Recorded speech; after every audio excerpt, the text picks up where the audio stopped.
evening, everybody. Alan Slaughterzinski for the Brevard Sports Network. And yesterday, the announcement was made that the new head football coach at Heritage High School would be a gentleman that I think that if you looked at our social media page yesterday, a lot of people in this community were extremely, extremely pleased with. Please help me welcome here tonight for the first time with Brevard Sports Network. We've talked to him before. I've talked to him before, but not with BSN. And it gives me a great deal of pleasure to say the following. The new head football coach for the Heritage Panthers, Mr. Mykel Benson. Mr. Benson, Coach Benson, how are you, sir? How you doing? Man, I can't complain. I'm pretty good. I can't complain at all. All right, let's jump right into this thing because, listen, why, you, a guy with your background, with your success, with all that you've accomplished, really could have had your pick of the litter of really any job you wanted. You could have been a college coach. You could be on an NFL staff somewhere. You could be anywhere. Why is Heritage becoming the head football coach for the Heritage Panthers the job you wanted, and why was it right for you? Man, for one, I'm home. It's good to be back home. I was actually gone for the last couple of years. We were living in New York. But being home and being around family was big for me. But high school has always been my passion. I love putting kids in school. I've been coaching for almost about 7, 8 years now, just as long as I've been playing arena ball. But this particular job kind of stood out to me just because of the backing they have here, the history that is already put here, as far as Coach Ainsley did throughout the years. And these kids actually believe in here. And if you haven't been out to Heritage in the last couple of years, there's a lot going on out here as far as housing wise. And so that definitely stood out for me. Coach, I think the thing that people that know Brevard County football know this, but when you look at the Heritage Panthers football program, and it never gets talked about, in my opinion, enough. And I used to say this to Coach Ainsley all the time. I feel, and I never bring this up to the kids because I don't want the kids running around with the mantra, we're disrespected, we're disrespected. I think a lot of it has to do with where the school's located in the southern part of the county. But when you look at the success that this program has had since its inception, under then Coach A.J. Ulmer, then Coach Ainsley, and the success that you're going to have. It is one of the most underrated high school football programs in Central Florida. Wouldn't you agree with that? And why do you think that is? I totally agree with that.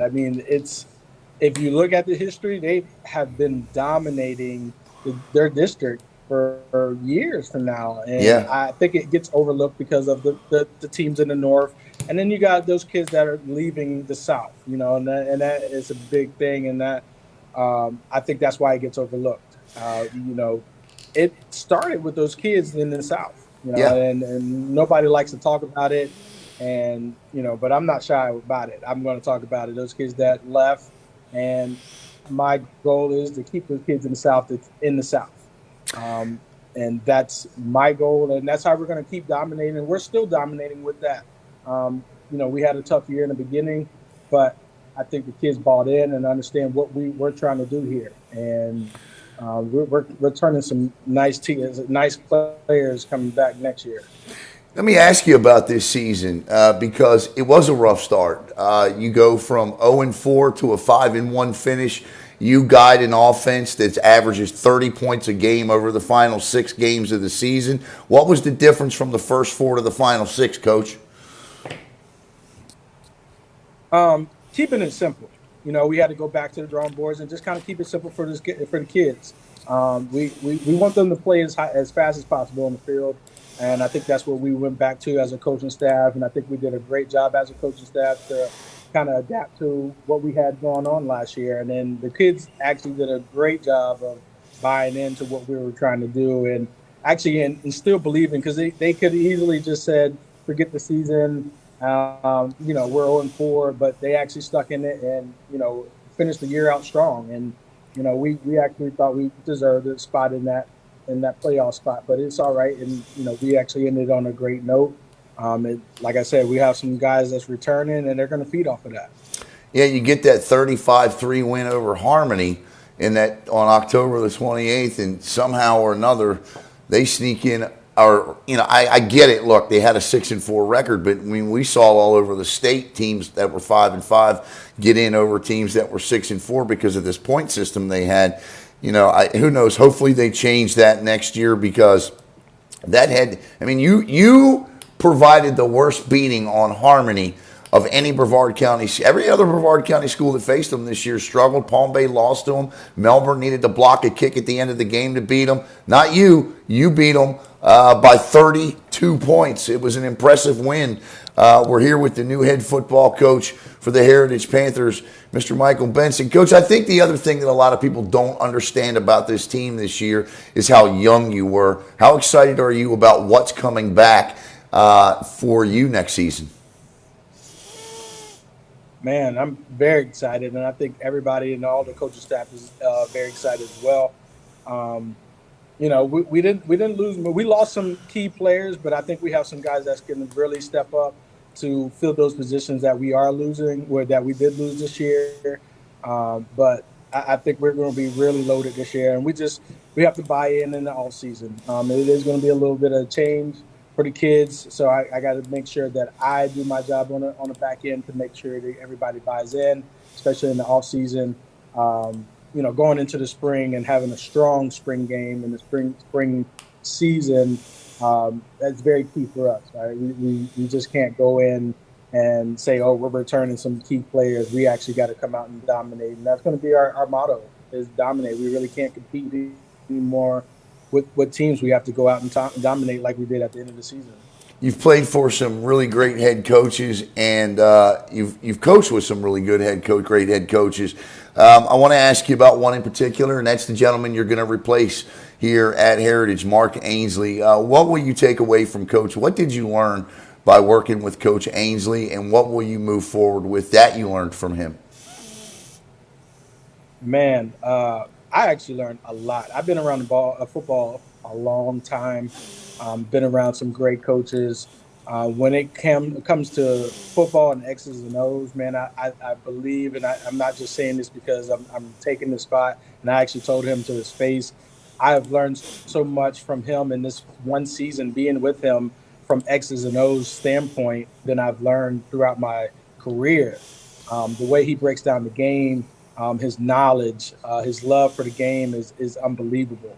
And I've taken a lot, and I'm still gonna keep it in and keep him by my side because he's one of those guys that you just can't let it get away. Coach, I want to ask you about your playing days because if you look at your name on the internet, you're still listed as a free agent. So I want to ask you about that. You were a lot of fun to watch in the Arena Football League, and you had a great deal of success there, winning championships. I followed you very, very closely the year you won your second championship with Albany. I have to ask, man, how much fun was it playing in the Arena League? You leave, I believe, as the second all-time leading rusher. I think third in touchdowns, rushing touchdowns. Talk about your days in the AFL for a minute, if you would, because I loved the league. I really did. Yeah, man, I can't even. I'm not going to sit here and say that I don't miss it. I miss it every single day, especially the way that it ended. I did it on a good note, but I felt like I was at the peak of my play at that Right. time. But everything happens for a reason. When the league folded, it put me in a better spot because it actually helped me to think about life after football because my mind wasn't there at all really. But my playing days was incredible. I loved every second of it. It put me in situations where I got to know people. I got to learn the game a little bit more, the ins and outs of football. I got to look at football a different way. Even though it was indoor, I learned so much about it on the outside game where I can take from the inside game to take it to the outside game for these guys. Um, and people don't understand that it was played at a high level. Some people call it semi-pro, but if anybody calls it semi-pro, you make sure you correct them. It is pro. So, but it was an amazing experience. I got to, do it for a long time. I did it for almost 9 to 10 years, man. And not many people can say that they did that for their job. And that was my only job. I played ball. Coach, I was convinced before when I lived in Baltimore back. This was a while ago. Before they became the Brigade, I think you spent a year with the Brigade. Before they became the Brigade, I actually had the pleasure of covering Baltimore's arena team. They weren't in the AFL at the time, but I was sold the season I covered Baltimore's arena team, whatever, I can't remember the league they were in.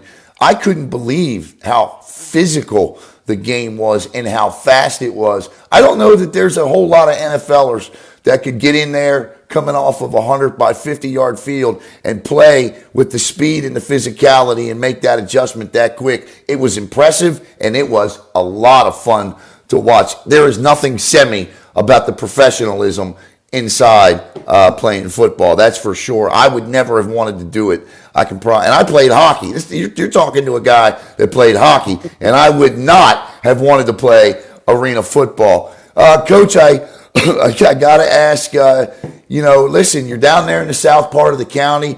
You're a Bayside alum. You were a standout athlete at Bayside High School in the Hall of Fame there. It's going to be fun, I guess, standing on the sidelines, going up against Corey Broomfield down there when you guys go head-to-head. Talk a little bit about that. Man, it's funny because, I talk to Corey quite often. We had a good stench there when I was coaching there. And it's always going to be my school. That's where I went to school at. That's where I put my blood, sweat, and tears. But it's different now. It's all about winning. And it's going to be a good battle. Corey's always been a good battle with there, but I'm gonna keep the domination that we've been doing against Bayside for the last couple of years, for the last years going on now. We're gonna keep that going, and I don't plan on letting up at all. Yeah, no, I hear you, and I can't wait. Obviously, hopefully, Justin Mykel brings us back next year, 10-2 since 2011 against Bayside. The Heritage Panthers are. Of course, you got the win this year, 35-13 over them. You're riding a 2-game winning streak against them. Here's another little-known fact that you could probably only get from right here on the Brevard Sports Network. Maybe a lot of people don't know this one, but you were roommates, I think, for a season with another Brevard County head football coach here, weren't you, at FAMU University? Why don't you tell us about who he is and those days? Coach Sands, man, we were actually roommates after college. Okay. I was coaching with him in Brooksville. When he had his first head coach job, I went down there and then I was the defensive coordinator there for him. Gotcha. It was like, it kind of reminded me of Bayside. We took that school and turned it around. I was actually only there for one season with him, and then I ended up going back and playing the AFL, and then he ended up coming back in this area. That's when he moved in this area. So I think he stayed there for a couple of years, but it was a great experience. It was actually my first coordinator job, but it was on the defensive side, so it got me to see, the opposite side of it. I'm forever grateful for the opportunity that he gave me for that. I think I was actually one of the first persons that he reached out to because I was trying to get into the coaching world, and I actually was living in Palm Bay, but I would drive up to his house and stay for the week and then come back after the game. So it was a crazy experience, but I'm glad I did it. No doubt. And just so you know, Coach Sands, Coach Benson's team is 8-1 against you since 2011. So I'm just going to throw that out there as well. Just it's my job to put a little fuel on these fires, so I got to do that. Coach, before we wrap up here, we just want to say congratulations again. I've had the opportunity to talk to you on several occasions, and I just think this is a terrific hire by Heritage High School. And two more for you real quick. The first of the two would be this. What will a Mykel Benson coached team look like once everything is in place for you? What should we expect from a Coach Benson coach team? Man, a well-disciplined team, a physical team, a team that's going to play fast every single play. We're definitely going to be accountable on and off the field. Those things are going to win you football games. And being physical and being dominant is really what I'm going to be pushing this year. How we ended the season, I want to end the season a little bit higher than that as far as dominant, right? I said it earlier as far as competing. If we compete throughout the year for each team, we're not going to last, right? So you have to be able to dominate each and every game so you can last throughout the season. So that is what we're really going to be pushing. And the final question I have for you, Coach, is what is your message to the Heritage community? What can they expect from you off the football field as well? Man, off the football field, we're definitely going to be involved with a lot of stuff, doing some camps. I'm going to be, you're always going to see me at the Little League games.